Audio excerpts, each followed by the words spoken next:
Staircase in the Woods is about five kids in the 90s who discover a titular staircase in the woods. One of them goes up it and disappears, and the four remain behind. And then 20 years later, when they're adults, a new staircase appears, and they go to see if they can find their friend. I'm going to start the conversation by talking about something that has nothing to do with the staircase in the woods yet. Yeah. But then we will get into the book. But one of the things that has just always kind of tickled me about your online presence that I don't really see many people engage with is the very persistent presence of Homestar Runner. And so with the Yeah. strong bad hats and stuff like that. And so um, are you just a big fan? Because like that's something that has a very like entrenched part of my earlier Yeah. life, and so whenever I see something Homestar, it makes me very excited. And so, yeah, I just want to know what's the significance of Just that a to you? fan, man. Like my wife and I, when we were kind of getting together, like we were together discovering Homestar Runner and Strong Bad, the emails, the SB mails, and it just brought us a great deal of joy, often. And then they kind of went away for a little while, and now they're back in fits and starts. And there's the board game and everything. And then actually, one of the really cool things was at the start of the pandemic, we bought the board game, and I got a letter in the mail from Strong Bad. Like art all over the envelope and like a handwritten, like, screed as if from Strong Bad with the board game. So Wow. that was just a cool, weird moment. And then like the fact that like I had a photo on Twitter at one point of me with the hat, and then the Strong Bad account posted a photo of him with the hat, but me on. Then that's now my like blue sky icon. So it's just one of those things where it really hit the absurdity level of humor of it and the sort of early internet weirdness, which I don't think we necessarily see as much on the internet now. Right. And I kind of miss that level of chaos goblin energy. Well, I was intending completely to wear. I have a shirt that says "My baby got stole by a bear holding a shark," and it's Yeah, got the like drawing of the bear holding yeah, a shark. yeah. And I couldn't find it, so that was going to be my little gift to you today. Was wearing my Homestar Uh, Runner shirt. well, Um, I appreciate the thought behind that. but I'll give you one little weird thing that this could be apocryphal. It could be completely made up. But there was a couple of years where I was living in Vermont, and the girl I was dating at the time was going to this grad school, and I worked in HR at the grad school. And so I was on campus all the time, and she was, like going to school and everything. And one of the students, I had heard from her, one of the students that was there, or one, the partner of a student, something like that, was she claimed that he was the inspiration for Coach Z. Oh, So, I know the inspiration for Coach Z. oh, really? Yeah, Craig Zobel. He's a huge director. Okay, so this is apocryphal because this is definitely not someone who's a huge director. Yeah, no, Coach Z is so I went to when I was at the Sundance Screenwriters Lab, one of the screenwriters is a guy named Craig Zobel. And Craig did like his most recent thing, I think, was he directed most of the episodes of The Penguin for HBO. Oh, wow. And Craig, the Z in Zobel, is because he was friends with those guys. So he's Coach Z. Yeah. I mean, he That's does do the awesome. voice, but yeah. I have to like look because all right, so and at the time I'm like, this is probably not true, but it's kind of fun to like, you know what I'm saying? Yeah. It's Uh, weird that like you bring that up because like I'm like, yeah, I actually know the guy, the Coach I Z. I That's crazy. that could it actually might. I'd have to find out that guy's history and if he was in Vermont any time around that time I was there, but he kind of looks like the guy, so maybe it was He like that. tracks like a Vermont guy. I mean, just to be, Yeah. if I'm being, not that I mean, I don't know if that's a stereotype of Vermont guy, but he vibes Vermont. Off podcast now, I'm gonna have to do some research and see if this was just like a thing that people said or if there's some crazy chance that I actually did kind of like exist in the same space as that dude now. I like this weird idea that there's this Fight Club legend of people who claim to be Coach Z. I mean, we're all like some sort of hipster internet Spartacus. I'm Yeah, I Coach Z. kind of I kind of hope it's not true, just so that like Yeah, there is this like everybody's claiming to be the inspiration for Coach Z everybody is of Coach Z. all. So yeah, I just had to at long last acknowledge how your love for Homestar Runner has always been a charming little Thank you. thing Yeah. in your online presence. So I want to talk about The Staircase in the Woods as much as we can without spoiling. But to start it off, I'm going to say that I've had the honor of talking to people like Becky Spratford and Sadie Hartman lately and everything, and Yeah. them being excited about but not having read the book yet, and me being like, "Ooh, you are in for Oh yeah. I can't wait a till they read it. treat." Because usually they get stuff and they're way more dialed in than I am, and so this was like one of the few times where I was like ahead of the curve on anything, and I was like, "Oh, I love this feeling." You had a little advantage. That's good. Yeah, but like the main, so digging into Staircase in the Woods, and anybody who's listening, you heard Chuck's brief explanation of what the book is at the very beginning. But I just want to dive into kind of some feelings or topics or themes that were really big for me in the book, and obviously the biggest one is friendship. Yeah. And I was like, it's definitely a group of friends story where something happens, something big happens in their childhood that changes the trajectory of their lives, and then cut to many years later, it's that kind of story. So was the book,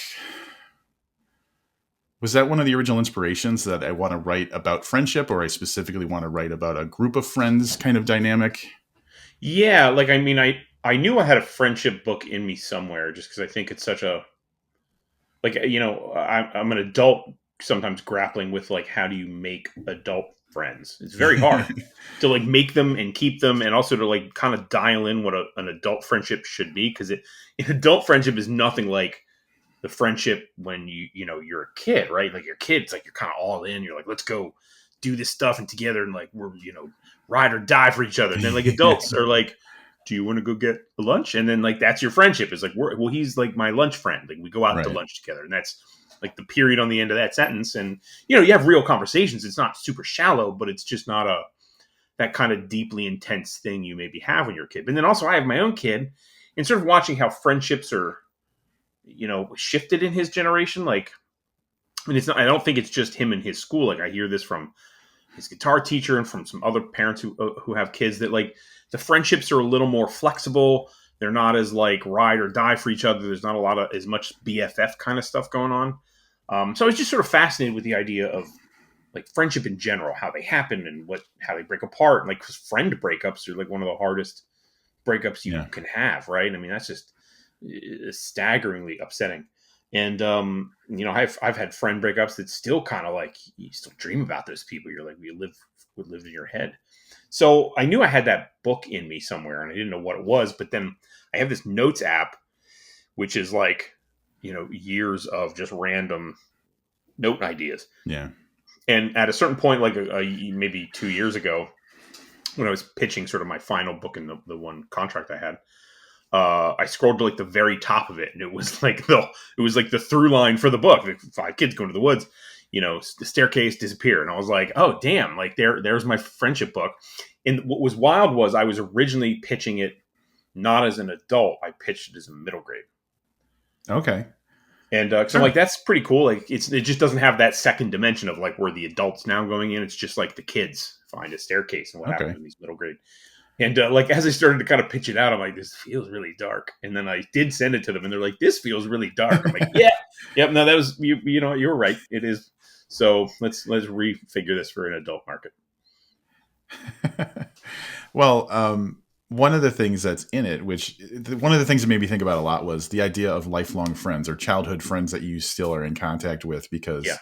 that is a part of the book, and really got me thinking about how that, like you were kind of saying, is very different than like, a friend you made at work or Yeah. whatever. And so Right. like, what do you have any kind of lifelong friends? Did you draw Yeah. from any like personal experiences like that?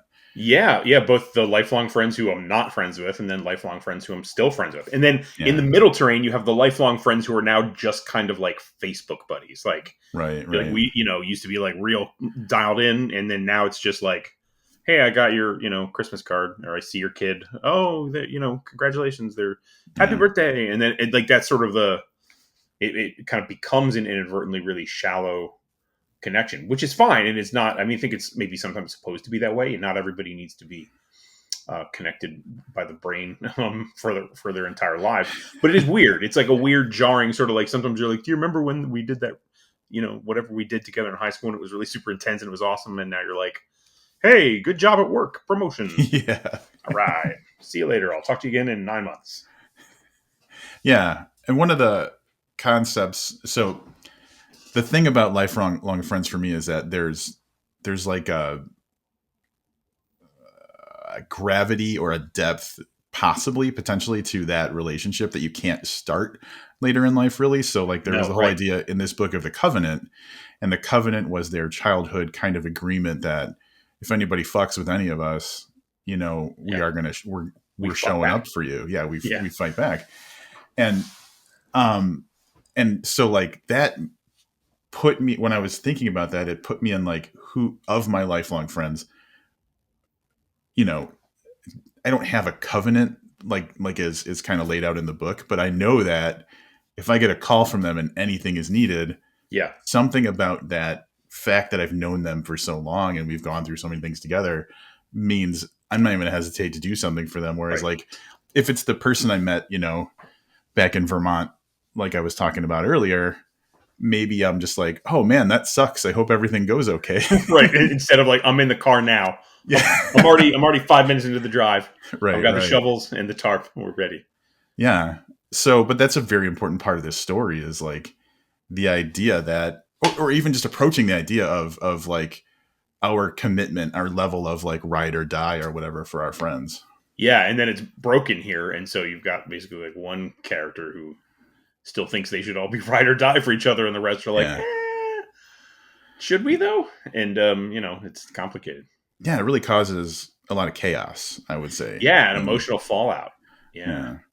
But like also having the amount of time from like where the, you know, the staircase thing happens to like we see them later in life, you do see in those characters all of those kind of levels of disconnection or staying in contact. And I think one of the things that you did a great job in this story of is to show how people have changed since then, Yeah.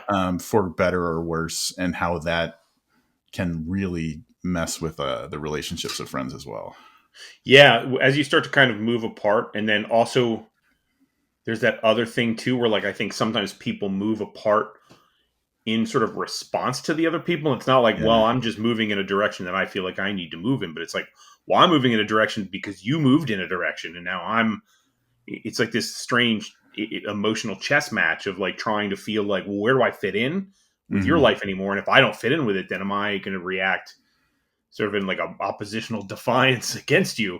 Like, you don't realize you're doing that. This is not a conscious thing that people are doing, but to see these characters sort of jockeying for emotional position in each other's lives, and I think that builds up. You got all this love for each other and devotion for each other, and then that can also turn to this like both disloyalty. Loyalty can become disloyalty, and this it's almost like a something has fermented. It's gone rotten. Yeah. The foundation has started to kind of get soft, and what that means for them as characters is they're not really in a healthy place. It's easily like I think the most. I mean, outside of like someone like Miriam Black, but in terms of like an actual group of people, this is the most like messed up bunch of people I think I've read. So, and some people respond very well to that, and some people are like, I don't like these people. I'm like, yeah, I mean, yeah, I hear you. But I think one of the reasons that makes the story so effective, at least for me, is that like I can easily see myself not as one of the characters, but as like multiple of the characters. Like Yeah. I've been that person, I've been this person, Yes. so I can put myself into what they're feeling and how they're reacting and stuff. So I think of that. You've written a story that's very easy to kind of like relate to and put yourself in the perspective of those characters. Thank you. I mean, that was the goal. Like, it was always like, am I going to write this and I'm going to feel like I'm going to have a phone call or something from people I've known throughout my life? Be like, is this me? And I'm like, but then like my thought is like, these are all kind of me. They're all like a 5 weird variants of me going into this Yeah. situation, as opposed to like, well, I've plucked people from my life and put them into a book. I'm like, I've just broken my brain into 5 weird pieces, and and well, 4 pieces for the most part, but Right. and sort of and shoved them into this really horrible situation. So did this did the process of making this book make you feel differently about friendships, or like did it change something in you, or encourage you, or anything to be different with your own friendships or anything? Was there did you come out the other side a little bit different? I think I did. It's mostly just like I have so much empathy for anybody maintaining friendships as an adult is very difficult, and sort of I have that. It just made me feel deeply for these characters and for anybody, not just in obviously this bizarre situation, but some of what happens in the book, without getting too deep into spoiler town, has to me a little bit of a pandemic vibe, right? Like being Mm, trapped in a place and feeling like you're locked in here, and it's harder to sort of reach and find people, even if you can communicate with them in some way. You feel like everybody's siloed, and so that also sort of factored into just how I thought about like adult friendships in the modern age, as to how not only is it weird being an adult and trying to maintain friendships both in the past and current, but then to have all of these extra layers of chaos on top of it, yeah. just makes it weird. Yes, I totally agree with you. I've been thinking about it recently too. I think that in the best of times, as an adult, it's hard to prioritize like Hmm. managing friendships and maintaining friendships. But with everything that has been going on, really in the last almost decade now, Yeah. that pushes it so much farther into like a oh, I'll get around to it kind of situation. Unless you're very intentional about it. So when the Yeah. pandemic started, me and one, two, three, four guys I met in the third grade, we decided every other week we're going to get together on Skype and we're going to talk for 2 hours. Yeah. And originally we started recording them, and it was our way of like kind of capturing our childhood memories and stuff for like their kids to, stumble upon one day. And then that was the summer of 2020, and it's still going every 2 weeks. Oh yeah. See, I This, have a Friday call with authors Kevin Hearn and Delilah Dawson, and we yeah, every Friday we chat, and it started because of the pandemic. It was just like, well, we need this. yeah. And there are things in my life that I feel like I would be very reluctant to just talk about because I'm not a big talker, but they just come up in these situations because everybody else is sharing. So it feels like a comfortable space to just, Yeah. you know, Yeah, and not then to you overuse the term, but it's a safe space in the romantic, exactly, right? Yeah. yeah, and so you feel Yeah. more. It's just you're more likely to do that. So it's but getting back to how this ties into the staircase in the woods, yeah, like you really there's always ups and downs. It's hard to know how to maintain. You have hurt feelings. What do I do with these hurt feelings? Like you were saying, like the dynamic shift and everything. And so, like, yeah, this definitely did read to me like, and even it was I think at the beginning of the book you were talking about how friendship is like a house. Yeah. Um, Yeah. It's a speech so that comes up later in the book, but the book opens with it. yeah, Yeah. um, and that was just man dead on. Like, I just how it is a thing that you can let fall into disrepair. And if it falls Yeah. into disrepair, it's like almost impossible to get it back into good shape and everything. And I really like that starting out the book with that metaphor because like, yeah, like there is a level of maintenance that is involved in any kind of relationship. Yes. And so, yeah, I like that a lot. Thank you. Yeah. It's like, it was one of those little bits that I wrote and rewrote a number of times, especially since I was like, well, I'm kind of opening the book with this.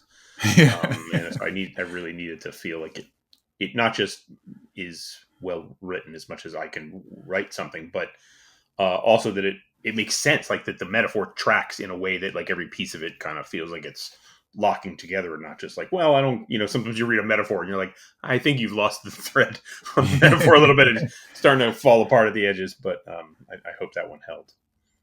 It was, yeah, it was great. And it ties everything up nicely especially once you get through the book, ways I can't talk about specifically without spoiling things. Yeah. Um, Another thing you analyze is trauma and the lasting effect of trauma, and what happens when we do or don't confront trauma and stuff like that. So was this again kind of like inspired by thoughts of pandemic or Yeah, the pandemic definitely factored into how I approach this and why I approach this book. I mean, I think it's like, on the one hand, right, I think it's very easy and maybe buzzy or trendy to be like, my horror novel is about trauma. And you're like, well, I mean, at a certain level, like all horror novels are about trauma. And probably at a certain level, most books are about trauma. God, I had no idea up until recently. I saw the preview for that Dogman movie. Like, my kid had read the books. And yeah. I had not ever read them or seen the movie. And they're like, yeah, there was a bomb blew out and the guy blew off his head and then the dog blew up his body and then they put the dog's head on the man's body. And I was like, what the fuck did you say? That dude lost his head and you stuck a dog's head on the dude's body and now he's just a dog cop. My son was like, yeah, that's the story. That's canonical to Dogman. So I was like, okay, well, trauma's wild. It's in everything. So it's so funny that you mentioned the Dogman movie because I had the exact same experience and reaction. There was my girlfriend Shiloh has a 15-year-old and a 10-year-old, and the 10-year-old was explaining that this Dogman movie was coming out, and so he just goes right into the pitch of what Dogman is. I know he had been reading the books and everything, and he gave me the exact same explanation that you gave, and I was like, Yeah. "This is horrifying! Like, why is why isn't the Dogman guy on my podcast? Because this is like really Yeah. messed up." That's nightmare stuff. And I'm like, so that's the thing. Like, anytime it's like, my book is about trauma, I'm like, I think every book is about trauma at some level. If Dogman is about trauma like that, then boy. But I mean, obviously, and then you have that sort of like deeper look into trauma, that deeper resonant trauma that I think about horror is very good at getting into.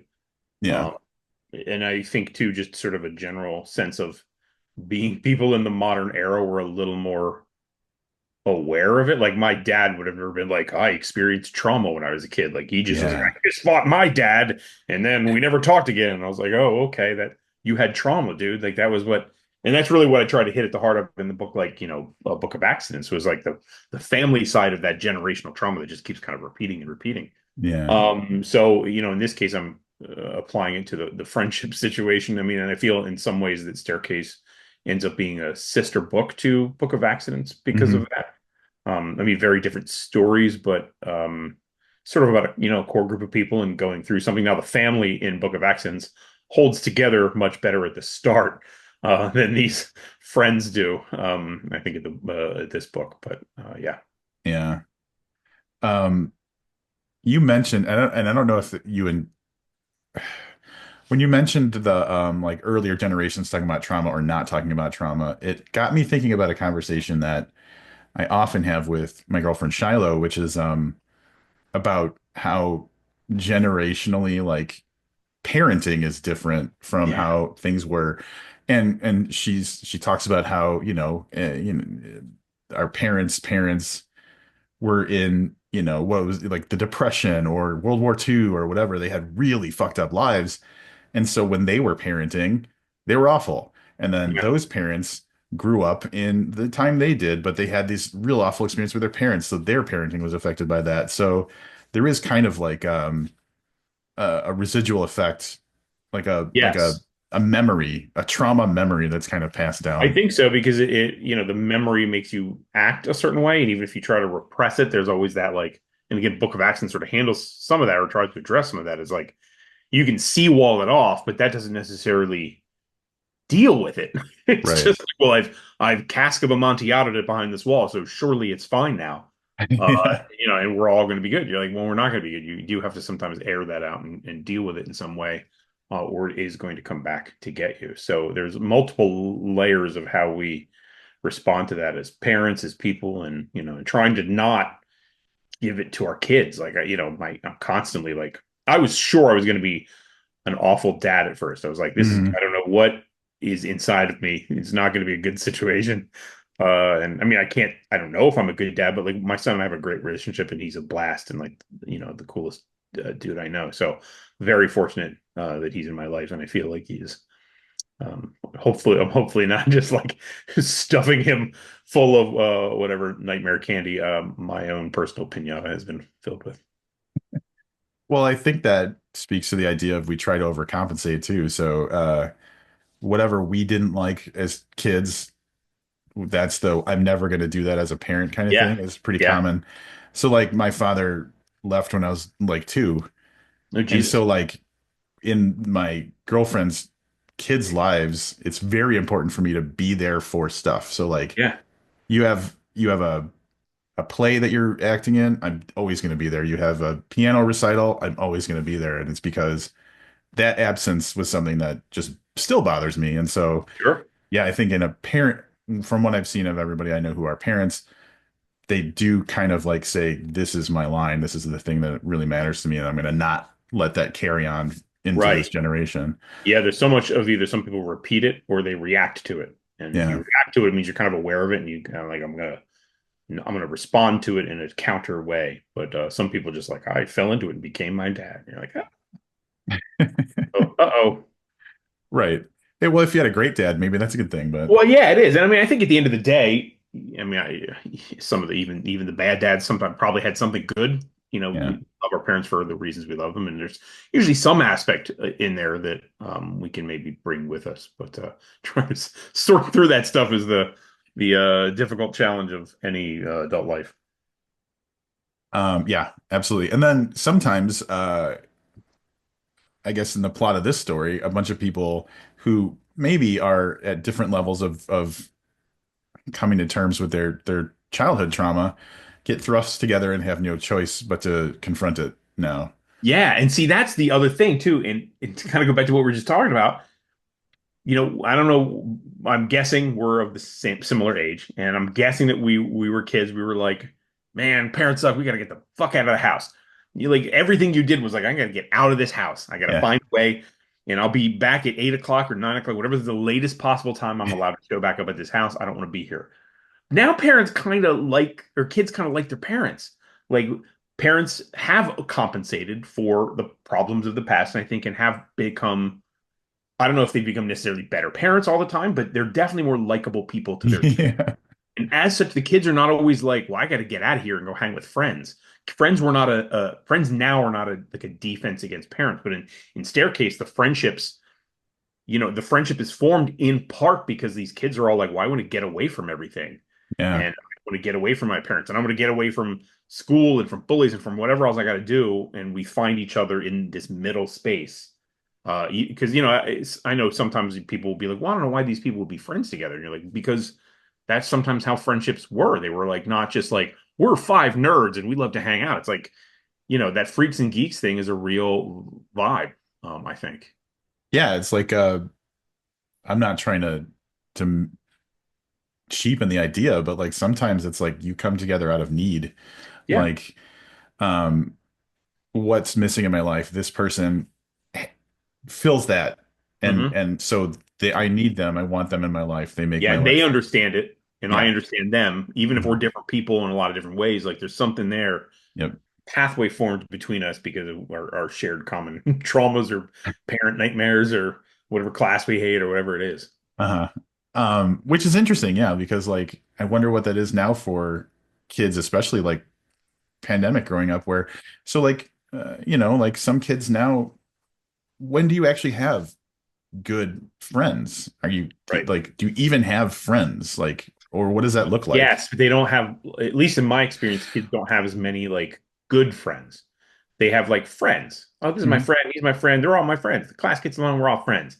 And they have different, oh, these are my soccer friends, and these are my band friends, and these Yeah. are like everybody's the theater for my play. These are the friends from the play, but they don't cross pollinate, and they're not like, well, I'm going to just go hang out with Dave for 2 days. Like it's just Yeah. like, oh, Dave, no, Dave is siloed to soccer. He's a soccer friend, and so that's what we do. Because Yeah. the kids are super overscheduled, and I mean, we're getting into a parenthood podcast at this point, I but know.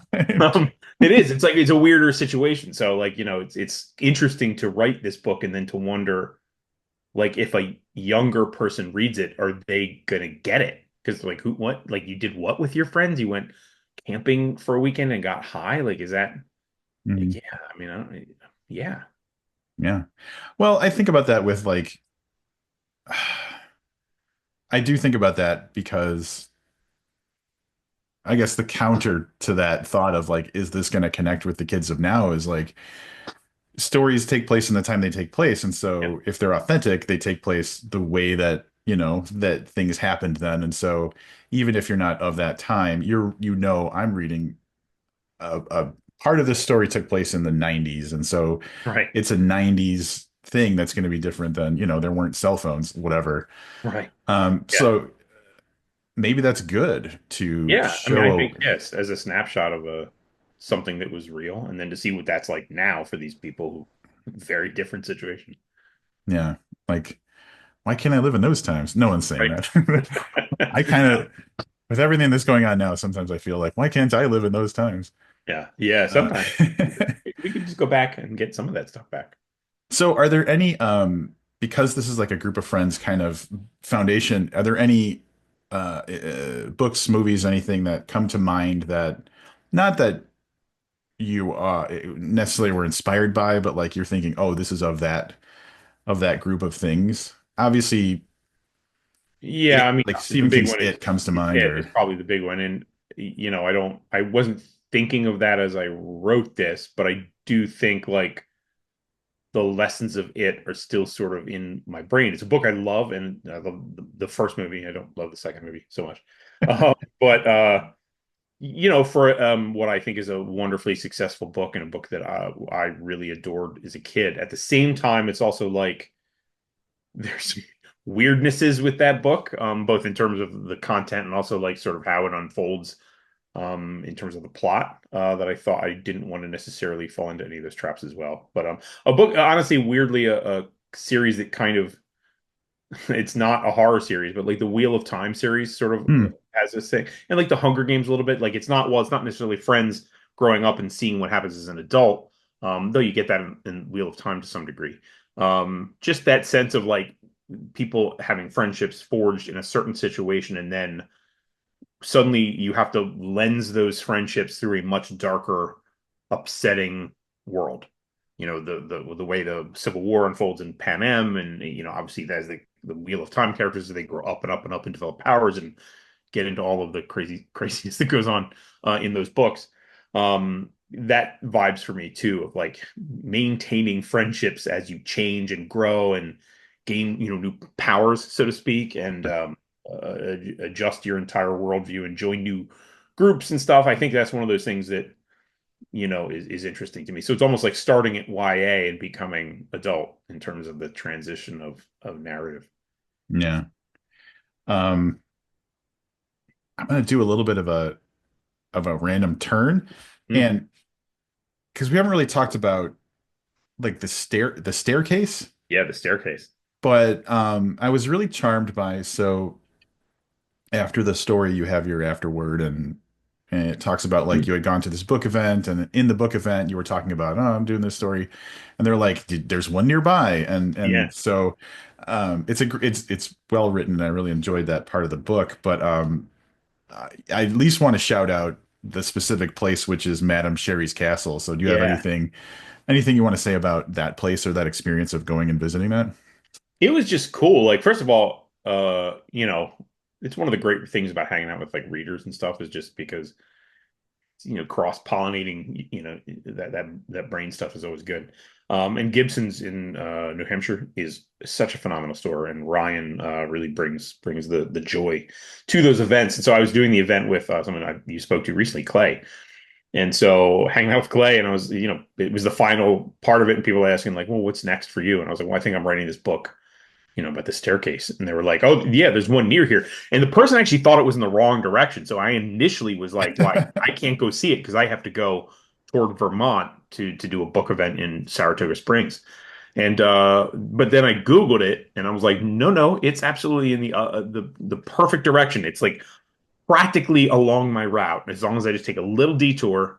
Which turned out to be like a weird detour. Like I talk about it in the acknowledgments, but you do drive down like dirt roads, and I'm like, man, I am in some weird libertarian redneck area. Like it's like RFK was right, vaccines, robots in your brain. I was like, oh boy, there's signs painted everywhere. I'm in deep shit if I get lost out here. So, but sure enough, I did find it. It was this just kind of weirdly magical experience. Not a lot of people there.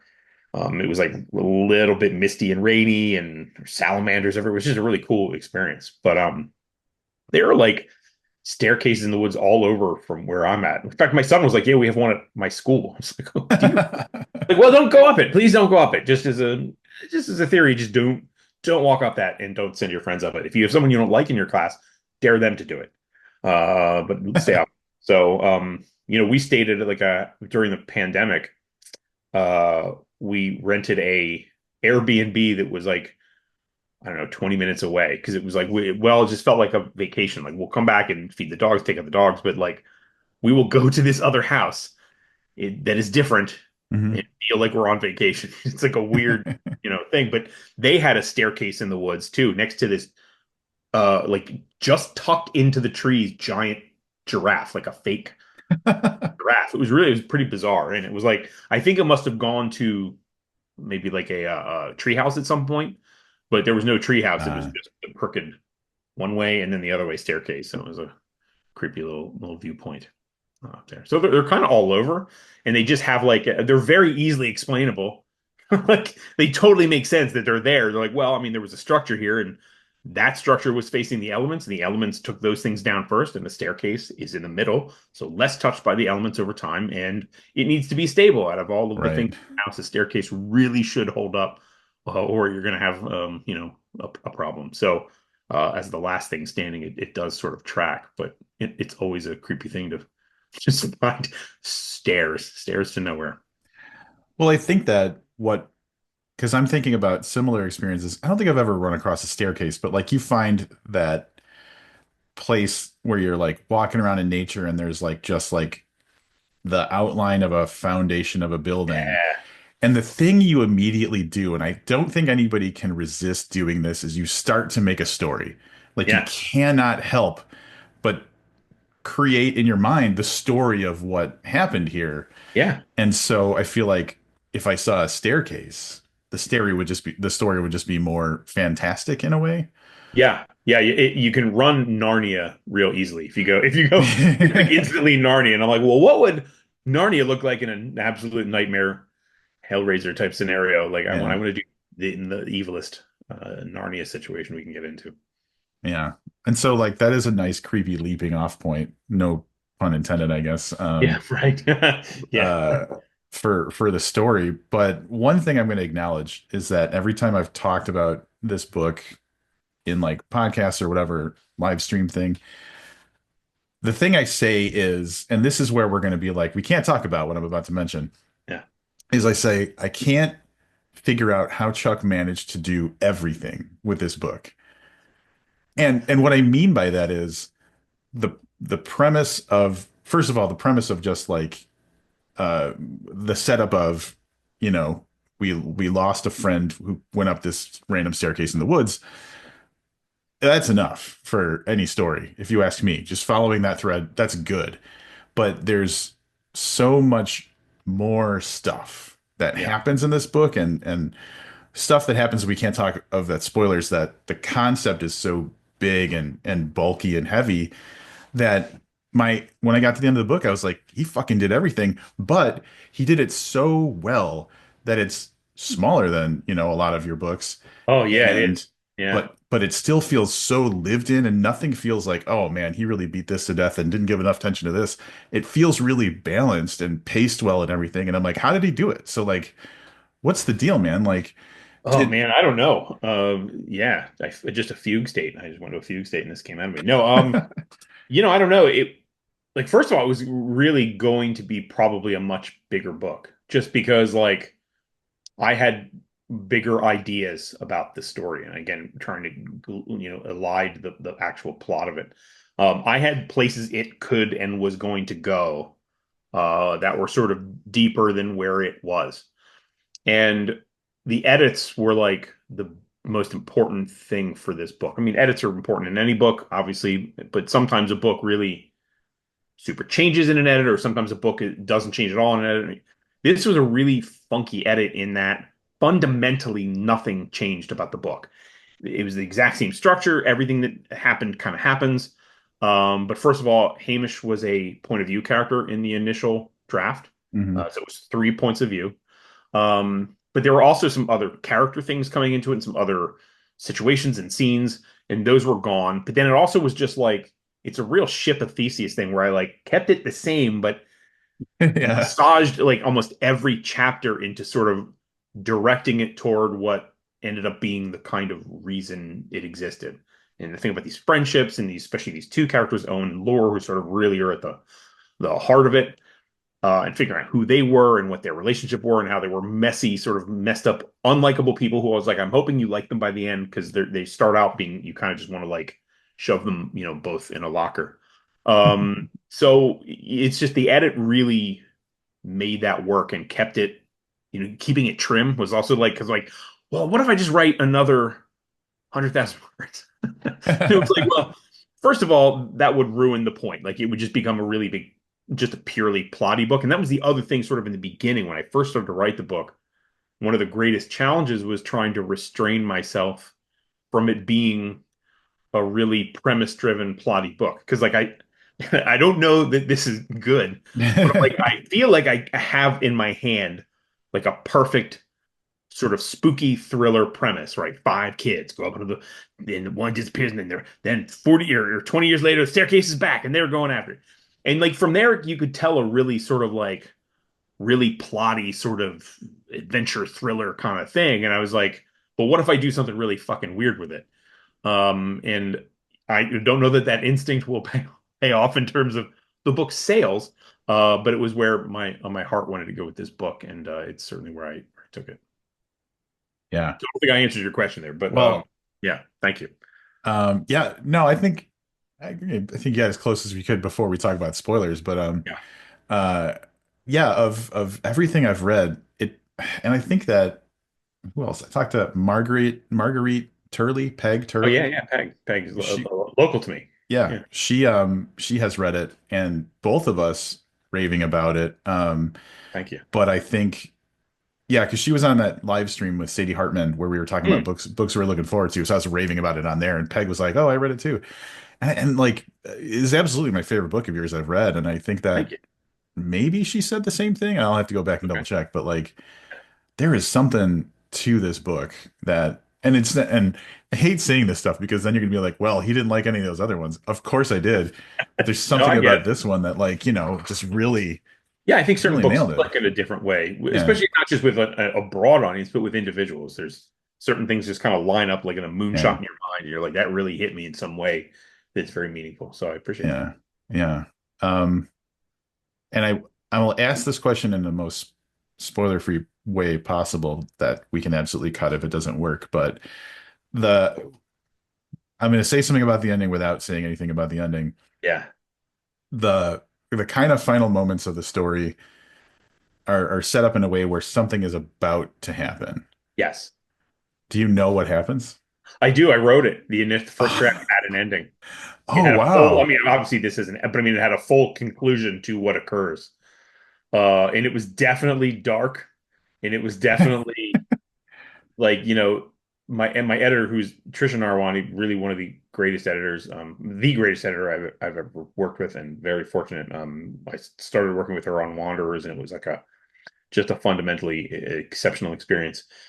We sort of discussed that, and like not just in an effort to keep it trim, but also to feel like doing the ending felt like it was weirdly too much. Like the story, while the story focuses on this lost person, Yeah. and these friends who want to find this lost person, it's really not at all about the lost person. The lost person is actually sort of like the MacGuffin to some degree Yeah. of the story. It's really about these friends who are here now and who are in this situation. And so concluding that part of the narrative over much felt like it was like kind of over frosting the cake a little bit. You're like, well, and leaving it off sort of felt like, well, the whole point was this could be this or it could be that, but these people are now together to see it. And that's Mhm. that's where it felt like what is going to happen next is with these four people together and not four individuals separate. And Yeah. it Yeah. felt more poignant. I know that will both be some people will love that kind of thing, and some people will be like, I can hate it. I need a hard answer. But I'm like, this is just not going to be Like, and plus, I will if I can take lessons from Paul Tremblay on a certain, an ending that's not always as clear cut and crisply defined. I'll take that. He's a fantastic writer. He is. I'm not gonna disagree with that at all. And I think that, all right, so the way that you say that makes me feel like, yeah, you made a good choice because was the story really about what happened to a person or Yeah. what these people need to go Yes. through and where and the thing that they have to go through. So yeah, yeah. I Yeah, it's like like that. finding like it's a book about a treasure hunt, but like in the end of the thing is it's like think about the Goonies, right? The Goonies isn't Yeah, about like the treasure. I mean, they think it's about the treasure, but it's really about the Goonies.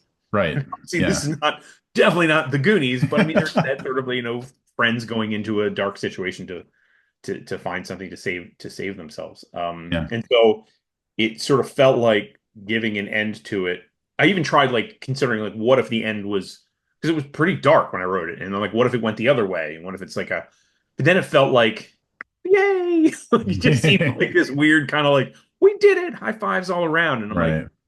there's something really conflicting and strange about hanging it on that moment, but again, seeing that it's these four people going into it together that was important for me. Yeah, that totally makes sense. And going back to Paul, the thing I like about Paul and the ambiguity of a lot of the stuff that he does is that, yeah, it comes back to like, what does the story mean to you more Yeah, than, or what does the story do for you, or that type of thing, more than what are the technical facts of what happened in the story.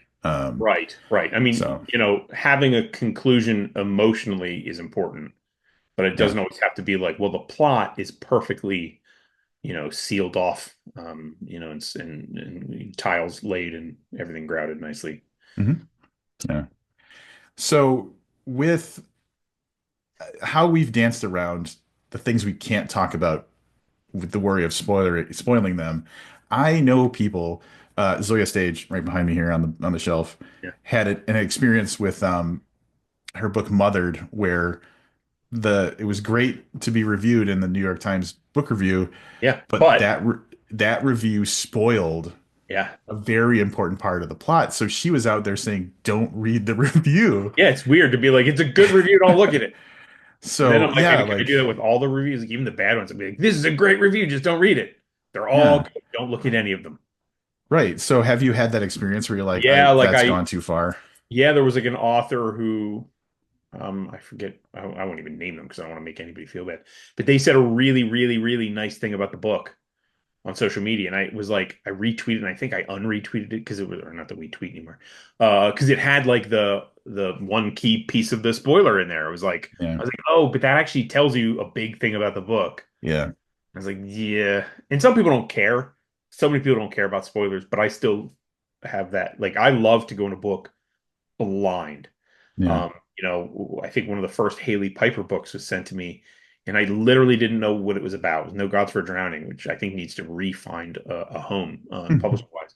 I hope it does because like it's one of those things where I just did not know what it was, and it was fantastic. Doubly so because I was like, "What the fuck is this book?" I Yeah. love the "What the fuck is this book" feeling. That's such a good feeling when Clay McLeod Chapman's "What Kind of Mother" is. I did not have an inkling of what I was getting into with that book. My first Eric LaRocca book is just like what like things have gotten worse since we. It's like holy Yeah. shit. If someone had told me anything about those things, I think it would not have ruined how good they were, but it would have dampened that sort of like dawning experience of discovering something for yourself. Yeah. Staircase for me was like I really want people to discover that just that you only get the little inception line and then move forward.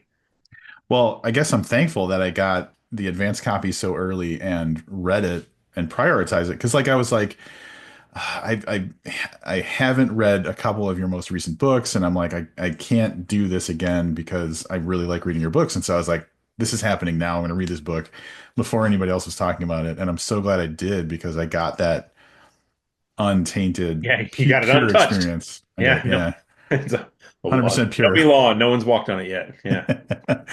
um, but he mentioned Eric LaRocca, and I just talked to him about at Dark Art Become Loathsome, which I believe you Yeah. blurbed, right? I did, and I actually just got to speak with him live in New York last week, and that was a really great. I've never met Eric before. He's just like the sweetest, and which is what's a glorious contrast, and why I think horror writers are just generally some of the nicest people I know is because I think they just purge it. Like we just go Yeah, like all this, and then it's here, and then we're like we're good. Like it's almost like an yeah. innie and an outie in Severance, except the innie is just all our darkest thoughts, and we just shove the book at you.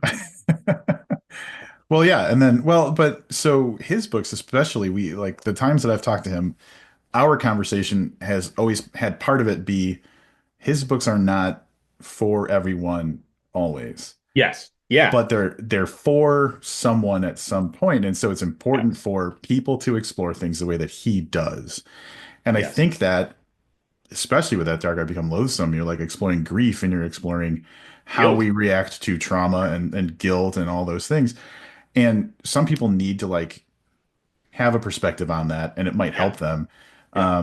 But I think zooming out, I think that's what horror does so well is we get a story and it's entertaining and it's scary and it's fucked up, but it also makes us think about how it connects with us and Yeah. What the bigger yeah. thing is. Yeah.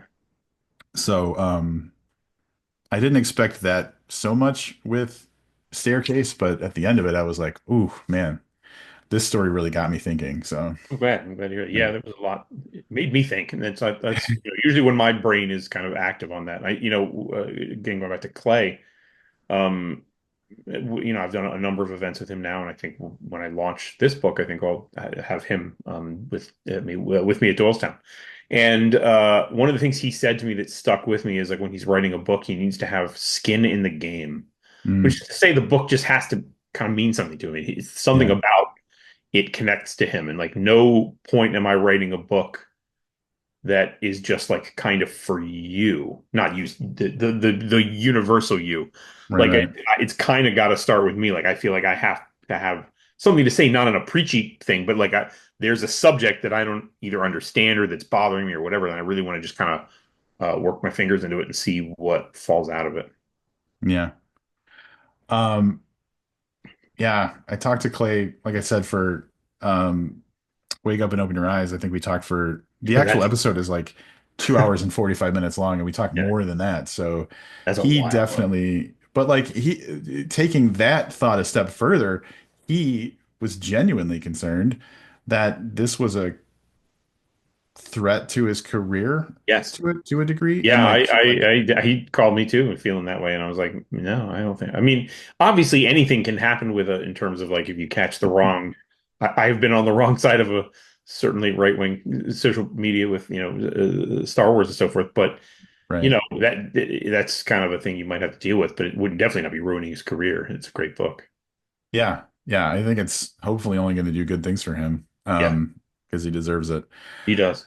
So, all right, to kind of wrap things up, we've been talking about some other authors and the things that we like about theirs is, and I'm just clinging desperately to this idea of positivity and like things like that. And that's why we did that inauguration day live stream with Sadie was like, instead of, you know, dealing with garbage that's going to make us feel bad, let's just celebrate some stuff. So like Yeah. in the upcoming year, what are some things that you're excited about in like the world of books or not in the world of books?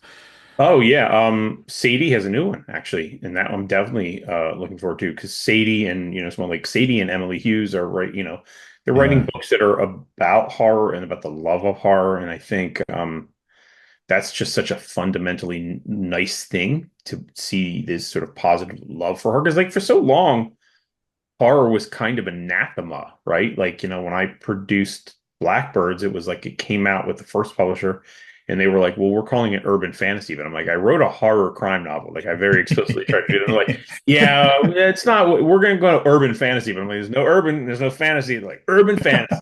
Like, all right. And then when they sort of went away and the second publisher picked it up, they I was like, so here's the books, and we 3 books, and you're gonna buy another 3 more. That's cool. And so, what are we gonna call them? And they're like, we're gonna call this the same thing we call Joe Hill novels. I'm like, so horror, and they're like, supernatural suspense. And I was like, no, no, I'm pretty sure Joe Hill writes horror, guys. Like, I Yeah. feel feel like it's pretty much in It's pretty his cut and social, dry. yeah, it's in his soul. He has to write hard. So it's nice to actually be able to just call things hard, to see people like Sadie and Emily celebrating the genre of both books and film is really cool. I just got done Ali Malenenko's Broken Dolls to middle grade, but Mm, it's sort of I'm reading these things. I love that these pieces of horror bridge together and stitch this really weird emotional tapestry for me. Like I read obviously Eric LaRocca's At Dark I Become Loathsome, which is obviously a deeply grotesque book, beautiful, and he has such a profound empathy for his characters. yeah. But it's very much about kind of this tangle of grief and guilt that go together, and then there's Broken Dolls, which is also these. It's about little kids, middle grade kids, but they've lost someone, and there's a grief and guilt angle that kind of goes into that, and then there's this doll component and becoming dolls, and then that sort of feeds into Paul Tremblay's new one, Another, and that's another middle grade. But Yep. man, that's one of his scariest books, and that's saying something for Paul Tremblay. And it's for kids, it's for Yeah. children. So, all good stuff. And I just like that sort of like how horror sort of plugs together, and you can follow, I think, a zeitgeist in a way, like how we're feeling about things. Like it doesn't, we probably won't fully understand it for like 10 years, but as we sort of look back on these books and how they all click together in the strange little Lego nightmare labyrinth that we're all building together. Yeah. I I definitely have seen a prominence of grief in the horror lately, Yeah. and it's great, and it's like there's a we need it, Yeah. we need it in a Yeah. way. But then I was talking about we were just talking about lists of books that we're looking forward to, and it was one of them was like there was I can't remember what book it was, and I'm feeling really bad that it wasn't, but like there was like more of a sexuality to it, and I was like, maybe that's a nice break from all the grief. Like every now Oh and then, yeah. Is it you just maybe got to Haley be like, Piper's newest or Sarah Gailey's? Both have kind of a yeah, yeah. I yeah, think Haley deeply Piper for sexual. sure, yeah. But Yeah. yeah, like another thing that I like is that it's not all one thing in horror. Like it's not like you either do this or you don't get No. published. There is such a variety Yeah, horror is of like a yeah, very diffuse in a good way. There's so many little subgenres and so many little types of stories you can tell, and yeah. it's you're not just looking at like white guy authors out there, kind of just telling that sort of same story. I feel like we have a really interesting, a really deep bench, let's just say, Yeah. of kind of horror you can reach for. Yeah. Well, on that note, with all that positivity and loveliness, I just want to say thanks. Thanks for, first of all, I'm doing this more lately because like I love that I have, special access to talk to people and talk about their stories. I feel very privileged that I get the opportunity to do that. But like thanks for the fucking time you spend making these stories because it's a big effort. So like I've been reading you since Miriam Black first Yeah, thank came you, to thank you for life. but that's how I get to have that time, and that's how I get to do that is people doing that and following that journey. And so, Yeah. we are only as good as the readers who read us. Well, I appreciate all the reading and I'm looking forward to whatever comes next from you. Thanks, man. Yeah, soon.